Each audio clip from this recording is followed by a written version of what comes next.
Did you know the most powerful king on earth was reduced to eating grass like an animal for 7 years? King Nebuchadnezzar stood on his palace roof, gazing over Babylon's magnificent hanging gardens. He had conquered Jerusalem, destroyed Solomon's temple, and ruled the known world. "Is this not the great Babylon I have built by my mighty power?" he boasted. Suddenly a voice thundered from heaven. "Your kingdom is taken away.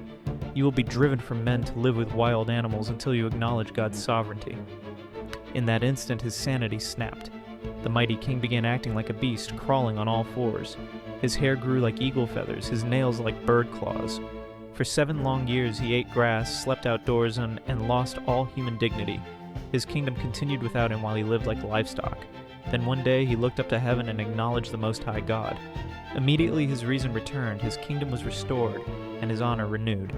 The mightiest earthly king had learned who truly rules over all.